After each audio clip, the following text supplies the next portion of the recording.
Good morning, Philip, and welcome to this discussion about MineRP's new venture in the world of execution, and specifically in the world of connection, or taking the lid off, as Dundee Precious Metals introduced this to the world a few years back. This morning we're going to talk a little bit, and this is just going to be a discussion between the two of us, about MineRP's approach to making the mine an intelligent workplace, right? Or a collection of intelligent workplaces, as you put it. But before we do, I'd like you to introduce yourself. Why don't you just tell us who you are? Morning, MP. My name is Philip Pitter. I'm responsible for product development in MineRP. And specifically, you've also given or devoted a lot of your time recently, not only in the world of the architecture and the bigger picture of our software solutions, but many people might be interested to know that MineRP is also now dabbling in the world of hardware. Is that true? So I think it's important to just understand a little bit of the history that got us to this point. Right. At the time that Dundee Precious Metals engaged with us, they had already spent about a year commercializing a product set that they had developed for themselves. They started in 2010 by developing underground communication technology because they knew that they needed it to take the lid off the mine, to understand what happens underground, but they couldn't find it in the market, so they developed their own. And this was the Terative house of brands, and they right? called it Terative. Okay. Yeah, Terative was therefore an endeavor in Dundee Precious Metals to commercialize what they started and developed for themselves, and we think that's part of the compelling story we have to tell. We are building on the proud heritage of what they've done and the recognized work that they've done. So a part of what they did, of course, was they had to develop the hardware because the hardware didn't exist. And when MineRP and Dundee got together, we recognized that the world had moved on significantly since 2010 when Dundee started this. So it wasn't necessary to develop everything that they did, but there was still this unique and compelling piece at the end that said, let's provide connectivity to the face, and that hardware didn't exist. It had to have unique characteristics because effectively what you want to do is you want the ability to be mobile with how you extend the network to the face, because mining is a tough business. You can't leave equipment around when you're blasting.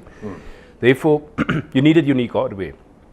As MineRP, if we did not have to develop hardware, we wouldn't. We would buy it off the shelf if it existed. Okay. And the way we do it today is we work with ecosystem partners who are specialized hardware providers. So we don't have factories and we do not have plan to have factories. We do not plan to have distribution networks. We don't have plan to have support networks. We will integrate with the ecosystem of partners that can help us with that. But branded under the MineRP house of brands. But it's right? branded as MineRP product. And the nice part for us is we can therefore leverage the expertise of these ecosystem partners to do what they do well, and we focus on the software, as you said. But the reality for us is also on the data flows that we could generate, because it's all about the data. It's not really about the hardware. It's not only about getting the data, but what we then do with it in the context of the big organization. Yeah, so as MineRP, we've invested a huge amount of money and time in building a spatial platform that allows us to amalgamate data sources regardless of where they originate. Yeah. And so the exciting part for us is Connect, then, or MineRP Connect, as we call it now, as we've branded it, effectively extends our spatial platform to the edge of the network. And firstly for connectivity, but also beyond that. So MineRP Connect takes the drive to provide mobile connectivity right to the edge, and extends it by not only providing mobile connectivity, but also intelligence to the edge. Is that right? Yeah. So when you look at the trend, the industry trend that says OT and IT should converge. OT being operational technology, right, typically that you would find in plants. Yes. And that's been a trend. Now MineRP would always say that we don't necessarily follow the trends, but we meet them where they are. So we recognize that this is coming, but we also understand that it's not adequate for mining. You need to integrate mining technology as well. So the spatial platform that MineRP has is a critical part of the overall solution. But therefore, if you could extend it to the edge, you could now provide processing and intelligence right at the workplace. And the reality of that is that the conventional models that many believe will work from IoT and industrial IoT applications is not going to work in mining. Because what we try to do is we try to take lots of sensor data, put it into the cloud, analyze it, and push it back down into a workplace for people to make decisions and support operation. And just poor infrastructure, high latency, a variety of reasons just means you can't make that control loop that long. So we recognize that you need to put processing close to where the data sources are generated. Right. And therefore, we needed intelligence at the edge. Okay. So interesting. We have many platforms that have high visibility in the market. The Predixes from GE, the Leonardos from SAP, the Watsons from IBM, etc., etc. You name them, there are many. And we're not competing with those, right? No, absolutely not. I mean, MineRP, even from a broader software perspective, has always had the strategy that we would buy before we would build. Right? So if the base platform exists and is usable, we will leverage it.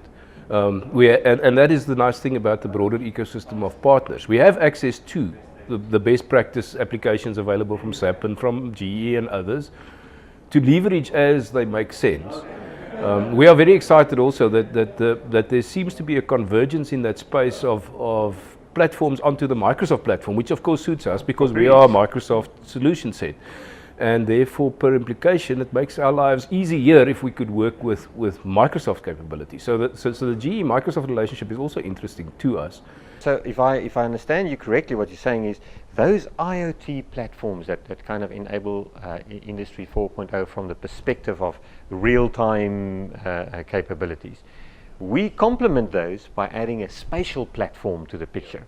And you've got this PERO acronym that you use. Won't you, in closing, just tell us a little bit more about that. So mining is about planning, execution, risk management, and optimization, right? At the highest level, if you think about it. And when and the reality of mining is that the latency or the accepted latency in mining is so high that mines are comfortable if they only get synchronized data at the end of a shift, sometimes even at the end of a month. And how do you plan a complex and difficult industry?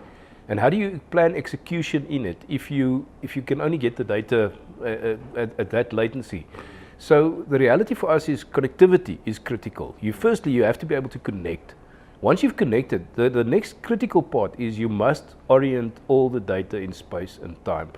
And that is where MineRP's spatial platform is a unique part of the overall solution, because every bit of data that's generated is oriented in space and time. It has context. It has context. And then once you have given it context, now you can visualize it. So as Dundee Precious Metals calls it, or Rick sort of likes to refer to it, take the lid off. I can see it. I can see something which is typically quite far underground that I wouldn't have seen otherwise. And our argument then is once you have visualized it, now you are ready to try introduce sensoring to it. Now you can sense it. I mean, to sense it without orientation, you're just going to create a whole lot of noise, and you're not going to be able to analyze it and act on it. So big data, big noise. So you get big noise. Yeah. You get big noise. And for us then also, what are we trying to enable? Integrated oversight and control. At the workplace level, for supervisors and managers, for control centers, for nerve centers, for digital boardrooms. So this is an input into the nerve center world or the control center world, right? You need to understand who will use the data and what they will do with it. We really believe that the more successful transformations happen when companies take specific business problems, focus on specific sets of KPIs, and integrates the data right from the source, whether it's sensor data or data captured in a workplace by an operator, and they integrate that into a full control loop to a control center to make sure that execution happens properly, but also a nerve center so that you can reason about it, analyze it, understand it, improve it, because it becomes quite a complex problem. If you start thinking execution, small changes to physical equipment where a piece of equipment fails could have a significant impact on the schedule and therefore the operations of the mine. And we see that such a high percentage of work in a mine is ad hoc and unplanned, that you really need to be able to schedule it, you need to be able to manage that work in a structured fashion, and therefore you need a broader solution set than just something that can integrate with data from a sensor.